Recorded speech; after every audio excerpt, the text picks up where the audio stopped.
Hello everybody, welcome to Mamta Vedic classes. Once again, welcome you in my new video. Today we will read a beautiful poem. The name of poem is Beauty, which is written by John Edward Masefield, who was a nature-cherishing poet. Okay, in this poem, poet compare his beloved with the different beauties of nature, but he found that his beloved is most beautiful creation of this nature. Okay, so let's read the poem and find out what poet saying in this poem. Okay, so let's start. I have seen dawn and sunset on moors and windy hills, coming in solemn beauty like slow old tunes of Spain. I have seen the Lady April bringing the daffodils, bringing the springing grass and soft warm April rain. I have heard the song of the blossoms and chant of the sea, and seen strange lands from under arched white sails of ships.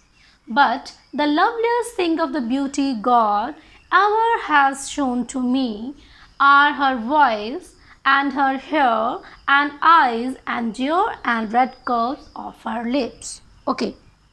After reading the poem, we will explain one by one lines of this poem.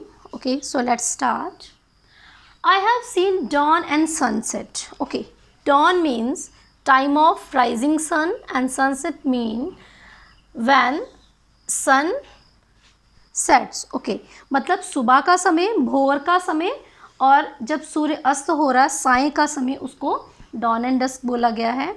Here poet is saying I have seen morning and evening time on moors. Moors mean होता है बंजर ज़मीन. Okay, तो मैंने बंजर जो मैदान है वहाँ पर सनसेट और सनराइज़ का जो मैंने व्यू देखा है. एंड विंडी हिल्स, विंडी होती है हवा जहाँ पे चलती है, हिल्स मीन पहाड़ियाँ. तो आपको पता जहाँ पे हाइट ज़्यादा हो जाती है पहाड़ियाँ, तो वहाँ पे नेचुरल सी बात है हवा तो चलेगी. तो यहाँ पे पोइट कहते हैं कि मैंने विंडी हिल्स पर, मूर्स पर सनसेट और डॉन का जो सीन देखा है, coming in solemn beauty like slow old tunes of Spain. Okay, slow old tunes of Spain. What is the meaning of slow old tunes of Spain? Here, poet is comparing dawn and sunset to the old music. Okay, because both are soothing, calming. Okay, and these satisfy our senses. Okay, when we hear listen music, we relaxed. Okay, so just like this way, poet is comparing the slow old tunes of Spain to the dawn and sunset on the moors and the hilly areas. Okay. Poet is saying in third line, I have seen the Lady April bringing the daffodils. Lady April. Why he says April, a Lady April? अब यहाँ पर poet ने April month को lady अप्रैल क्यों बोला गया है, क्यों बोला है उसने, और यहाँ पे उसने बोला है ब्रिंगिंग द डैफोडिल्स. अब डैफोडिल्स क्या है, flower, the name of flower. Okay, and bringing the springing grass. Springing grass means फैला हुआ घास, हर तरफ घास ही घास. And soft warm April rain. अब यहाँ पर देखिए पोइट क्या कहते हैं, क्या एक्सप्लेन करना चाहते हैं, वो एक व्यू रिप्रेजेंट कर रहे हैं हमारे आगे. In the month of April you can observe, जब स्प्रिंग सीज़न आता है तो हर तरफ हरियाली हरियाली आ जाती है. कुछ आपको फ्लावर्स नज़र आएंगे, बहुत ज़्यादा फ्लावर्स नज़र आएंगे उस टाइम पे आपको. नए जो स्प्राउट्स निकल रहे हैं वो नज़र आएंगे आपको, है ना. और देन क्या होगा, हर तरफ आपको फ्लावर्स नज़र आ रहे हैं, वहाँ पे बारिश हो रही है ना. सॉफ्ट वार्म अप्रैल रेन. तो जो अप्रैल में रेन होती है वो कैसी होती है, सॉफ्ट, मतलब ज़्यादा हैवी रेन नहीं होती, साथ में बिल्कुल सॉफ्ट होती है. और साथ में मतलब वहाँ पर जो बारिश होती है वार्म, क्योंकि गर्मी है उस टाइम पे, गर्मी का सीज़न आ रहा होता है, सर्दी का जा रहा होता है. और उस टाइम पे जो बारिश होती है वो बड़ी ज़्यादा सूथिंग होती है, ठीक है, जो माइंड को हमारे रिफ़्रेश कर देती है.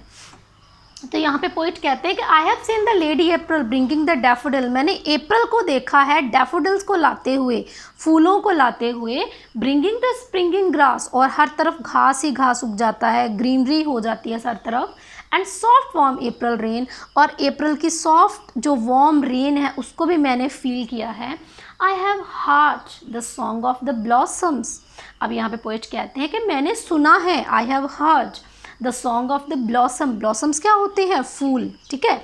ब्लॉसम्स जो हैं वो जो फलों वाले पेड़ होते हैं ना, जिन पे फ्रूट लगते हैं, तो सबसे पहले उन पे क्या लगते हैं, वहाँ पे लगते हैं फ्लावर्स, एंड देन जो फ्लावर्स विथर हो जाते हैं तो फिर वहाँ के उनकी जगह पर फ्रूट आ जाते हैं, ठीक है।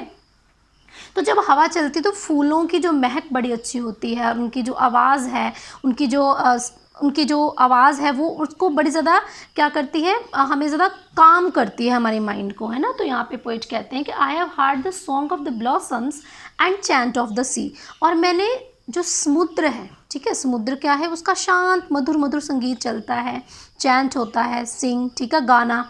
अब यहाँ पर पोइट कहते हैं कि मैंने ब्लॉसम्स का गाना भी सुना है, और जो सी है उसका सॉन्ग भी सुना है, and seen strange lands from under arched white sails of ships. और यहाँ पे पोइट कहते हैं, poet is explaining a strange lands, ठीक है, strange land from under arch, arch mean होता है कर्व्ड शेप में, ठीक है, इस तरह की जो कर्व शेप होती है उसको बोलते हैं arc. White sails of ship, जब जो शिप्स हैं वो इकट्ठे चलते हैं, है ना, तो वो आर्क शेप में चलते हैं। तो पोइट कहते हैं कि मैंने उस व्यू को भी देखा है कि समुद्र में दूर मीलों तक वहाँ पे जो शिप्स होते हैं वो सेल्स कर रहे होते हैं इन आर्क्ड फॉर्म में, okay. But the loveliest thing of the beauty God ever has shone to me, here poet is saying कि जितनी भी नेचर की जितनी भी ब्यूटी है, जितनी भी ब्यूटीफुल सीन्स हैं नेचर के, जितने भी नेचर ने क्रिएट किए हैं, उन सब में से जो मैंने सबसे अच्छा देखा है, जो मुझे नेचर ने या गॉड ने मुझे सबसे अच्छी जो ब्यूटी दिखाई है वो क्या है, आर हर वॉइस। यहाँ पे her means hair, her means beloved, okay, beloved of poet.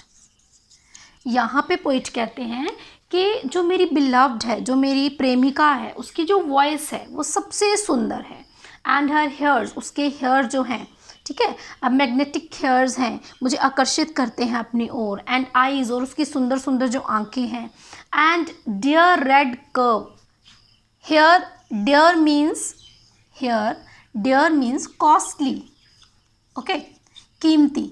तो यहाँ पे डियर का मतलब है कॉस्टली या कीमती।